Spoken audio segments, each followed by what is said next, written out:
La fin de la campagne électorale aujourd'hui occupe la une du quotidien national Le Soleil. Tout est bien qui finit bien. La campagne pour le scrutin du 17 novembre prochain, les candidats qui font des meetings, des caravanes, visites de proximité, c'est le dernier jour pour convaincre. Et dans l'As quotidien, le ministre de l'Intérieur et de la Sécurité publique, le général Jean-Baptiste Tine, qui était à Thiès et à Touba, rassure tout le matériel électoral est déjà sur place.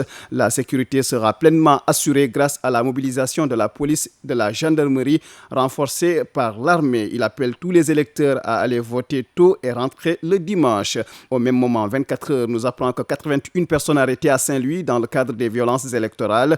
Elles ont été placées sous mandat de dépôt et seront jugées le 2 décembre prochain selon Révélation. Walf Quotidien, lui, barre à sa une ses propos de Barthélémy Diaz, tête de liste de la coalition Sam Sa Kado.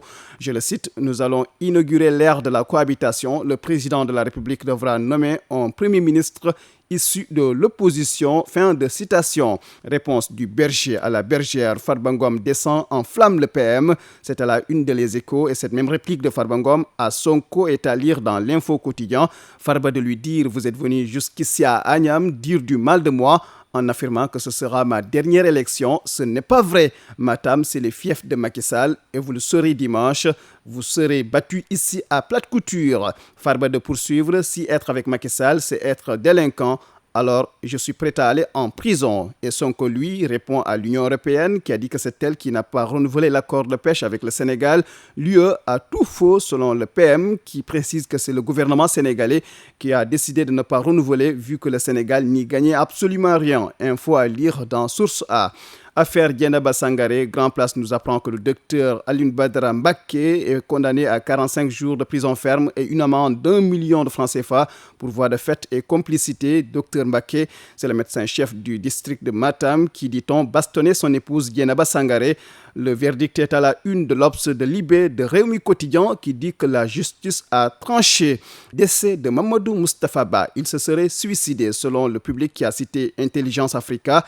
Info détaillée à la une de Direct News. Les investigations menées en France ont conclu que l'ex-ministre des Finances et du Budget se serait donné la mort début octobre à Paris. L'état du corps rendait jusque-là toute identification extrêmement difficile. Un nom a été mis sur le défunt après que son épouse a signalé sa disparition aux autorités hexagonales le 23 octobre dernier.